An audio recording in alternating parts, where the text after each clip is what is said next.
Before we begin, we'd simply like to say thank you to the Bicklin Brewer Foundation for this opportunity, as well as New York University. Thank you to our panel of distinguished judges for being here, and congratulations to our opponents for also making it this far. So Chase Crawford once said that knowledge without application is like a book that is never read. The knowledge garnered from space exploration is worthless without practical applications. In this way, human missions are extremely valuable. Therefore, in this debate, human missions should be judged by the purpose they serve, the ends they achieve, and the positive externalities they cause. Exploration will be defined as MIT as, quote, an expansion of the realm of human experience, bringing people into new places, situations, and environments, expanding and redefining what it means to be human.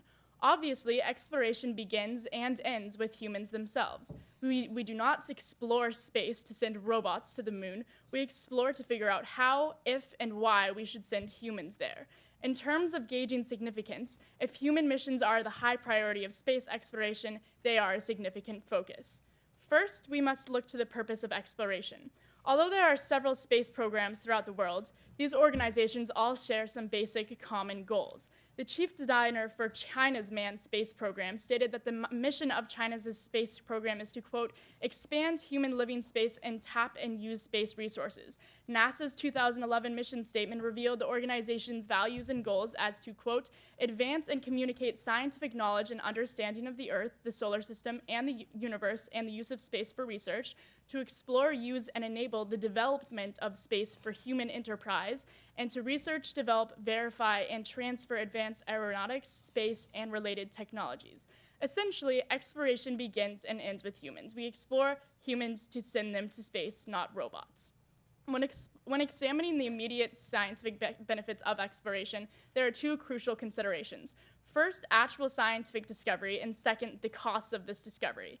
In terms of actual scientific discovery, manned missions are far more efficient and consistently garner more from these missions.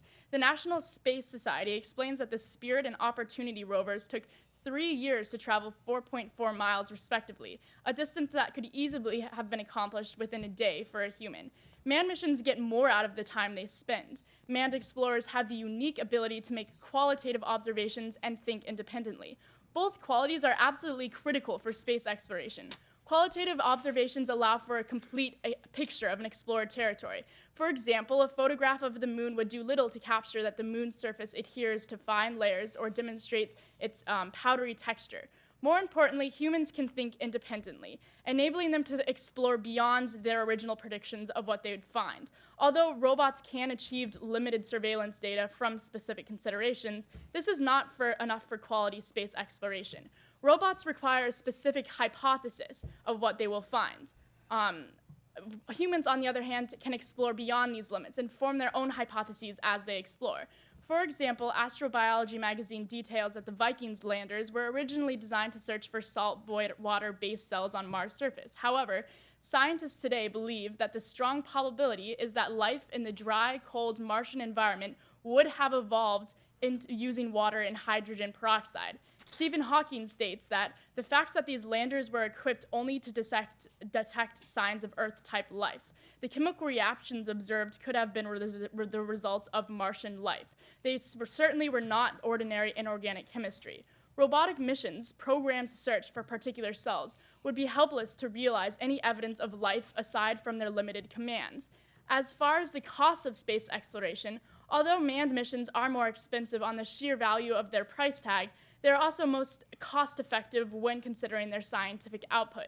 Ian Crawford of Birkbeck College in London found that more than 2,000 papers have been published over the last 4 decades using data collected during the Apollo missions, and this rate is actually still rising exponentially. In comparison, the Mars Pathfinder, Spirit, and Opportunity missions combined have generated a total of 400 publications. This is because humans are able to go to space and actually return with scientific data and qualitative observations. Furthermore, humans have this innate ability to improvise. Although manned missions are more expensive upon first glance, their scientific achievements are monumentally higher than those of robotic surveillance. Manned missions are also superior in terms of long-term advantages. Beyond the raw aspect of exploration, we must consider how missions inspire, urge international cooperation, and build a pathway for our future. In July of 1969, when Neil Armstrong took his first famous small step, 500 million people turned on their TV sets to observe. In contrast, in 2004, 48,000 people watched the Mars rover land on the red planet. This smaller number in a more technologically aware society demonstrates the ability of manned missions to inspire many times past robotic capability. Just like we like seeing people's faces when we talk to them on the phone and having real live experts to answer our questions, we are inherently more attracted to manned missions which serve to inspire pride in the hearts of their audiences. This advantage also serves to facilitate international cooperation. According to the European Space Policy Institute in October of 2010, human space exploration is a, quote, global transcultural quest. This is because undertaking a task like sending a human to Mars would take a global effort. When humans are aboard a mission together, they are forced to work together and develop language protocols, as seen by our 1975 mission in cooperation with Russia. Megan Ansell of the Space Policy Institute describes this mission as a huge success, as, quote, not only did operations go smoothly during flight, but television audience back on Earth also witnessed the crew members speaking each other's languages in technical and social situations, conveying the unprecedented extent of cooperation between two superpowers. Unmanned missions would never be able to recreate this effect of communication. Finally, the most crucial consideration for usefulness of space exploration is how these missions are going to impact our future. American astronaut Buzz Aldrin explains that many say exploration is part of our destiny, but it's actually part of our duty to future generations and their quest to ensure the survival of the human species. In today's globalized and ever-developing world, our growth has used up more resources and energy than the Earth can produce. Although do we by no means propose abandoning our lovely planet, it would be foolish to ignore the abundances of resources available in space. For example, the National Space Society estimates that the energy in space, available energy in space exceeds 2 billion times our current energy intake.